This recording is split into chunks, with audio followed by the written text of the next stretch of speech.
Well, greetings and happy new year to you, all of our volunteers extraordinaire.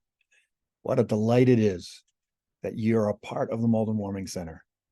Indeed, there is a warming center because of you. And we are welcoming a host of new volunteers. At last count, I'm understanding that we have over 140 active volunteers this year, and spots are filling in pretty well. And we just thank you for your support. I just thought it might be good time for me to touch base with you, and I decided to do it a video rather than a lengthy thing for you to read. I trust that works out all right, and I trust that you have a few moments just to spend some time with me to bring you updated on some things and to encourage you along the way. We are excited to tell you that Revere and Somerville both have warming centers, and they opened this past Monday. And so they are now open and working to help us to serve those who are experiencing homelessness in our area. The telephone numbers and locations are at the desk. And as you can see, I'm doing the director's deliberation from the desk today. And so we just know that I want you to know that the numbers are there. And so if we have to turn some folks away, we can call those numbers and see if they have availability and open, have some space open. And if they do, we can Uber those that we have to turn away over there. And so that's exciting things. We've also added a few things. One of the things that we've added is a porta potty out at the tent area. This helps our guests. I have investigated trying to get some heat out there, but the fire folks tell us that there's really no safe or legal way for us to do that in that kind of environment. So at least they're out of the elements, and now they have a place where they can go to the bathroom and don't have to worry about leaving after they arrive. And all they have to do is ask the security guard, and he can unlock the door for them so that they can go in. We also have made some changes, as you know, for our morning folks with using the van for our shuttle. And after working out some of the kinks and things, that seems to be working very smoothly. And so we're excited that the YMCA has partnered with us and is allowing us to use their van so that we can continue to provide shuttles for things. I just wanted to touch base with you and encourage you to. You may have heard about some things that have happened. There was a break-in and a robbery in our daycare or the daycare that's located in the lower level, just under the warming center. And there was indication that it possibly could have been someone that was staying overnight here or some of our guests. We've been working closely with the police with regard to that, and they have some people of interest, and there have been some arrests. And so that we are making sure and taking steps to be sure that the daycare is safe as well. But that does also come back to us. We do want to be sure that we're diligent in making sure we know, room monitors know where our guests are, especially during the night as we do our, every 15 to 20 minutes, you walk around and make sure that everybody's in their spot. And if they're not in their cubicle, we must be in the bathroom. And if they're not in those two spots, well, then we really need to know where they are. So I just want to encourage you along that way. Let's continue to do our part to make sure that our guests are safe, our staff are safe, and that people are where they're supposed to be. We've also found that we've had more police calls this year at this time than we've had in the past. Some of that is due to a variety of different things, but we have noticed that we are dealing with individuals this year that are a little different, in the sense that there are a little higher percentage of those that are dealing with substance abuse issues, and also a higher degree of mental health issues. So that's starting to slow down, and we're thankful for that. And that's all about us and our diligence. Indeed, some of those police calls we didn't make, guests made, and we're working with them to help them to realize that when they're here, they need to talk to us first and not call the police. And so we're just working to be sure that everybody stays safe. No major concerns, but we just want to make sure that we set the atmosphere. We want to make sure that we keep it very hearty and remind the people that when they come into the warming center, that whatever is happening on the streets or whatever is happening out there in life, that they just kind of have to leave it behind. And they signed the guest agreement to help us be sure that this is a safe and warm place for everyone, our staff and other guests as well. And so you're doing a great job. I'm just encouraging you to be sure that we're diligent in those areas, because we just want to make sure this is a safe, warm place. Also, we do want to remind you of some of our policies.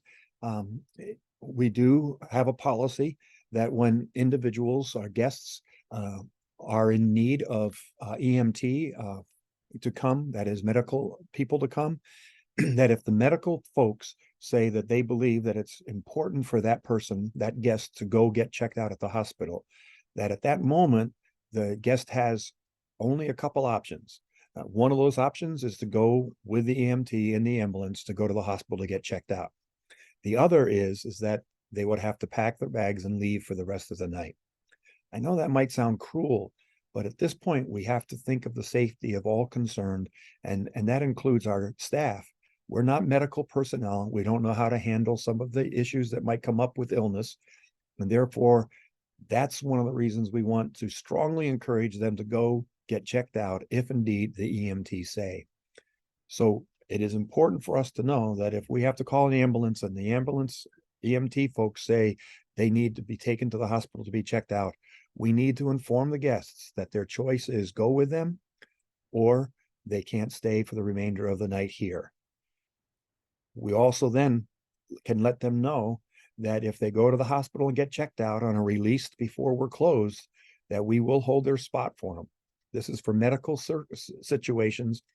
Overdose is different story and a different policy, and we encourage you to read the handbook on all of the policies. But we will hold it. All they need to do is be sure that they bring the paperwork that shows that they had been to the hospital and the hospital did just discharge them. We also want to know that there is the warning process. That is, if there are individuals who are being a bit difficult, if they are being overly disruptive or uncooperative, or doing something that they are not supposed to, such as getting into their bags that are the ones that they're not supposed to be in, that we can offer warnings. And that our policy is that you get 3 warnings. And then after 3 warnings, then you have a 2-night, that person has a 2-night ban. And the 2-night ban includes 2 nights, but does not include the night. So if they, for example, today on the 10th would receive one tonight, the 2-night ban, then that means that the 11th and 12th is the 2 nights ban, and they'd be able to return on the 13th. We keep that list updated, but remember, our goal is not to have people banned. Our goal is to practice hospitality. That's what we want to do, to be here for them. So we want to do our best to exercise how quickly we give warnings and to work on being sure that they're warnings that are merited and be slow to give bans. Anything beyond the 2-day ban has to come to the director or the assistant director for that to happen. Unfortunately, we've had some season bans already this year. And one of them was due to the fact that someone used alcohol while on the premises. And you know that our policy is the use of alcohol and or drugs on the premises, or the distributing or sharing of those items on the premises is an automatic season ban. And our guests are aware of that, and we're told in the beginning. So we want to be sure that we continue to keep our policies and that they're in place so that we continue to keep our commitment, pardon me, to keep our commitment to have a safe, warm place. We also want to remember and to remind our guests that they cannot leave their personal items here. They must bring them in with them and take them when they leave in the morning. We don't take responsibility for that.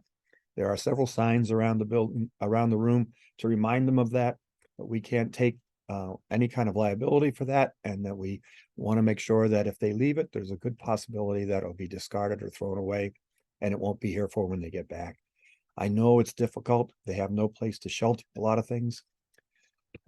And so I know that they want a place to put it, and sometimes it's just a matter that they're rushing, and we want to be sensitive to that, but we also need them to be working with us so that they can be sure that they keep all that stuff safe as well.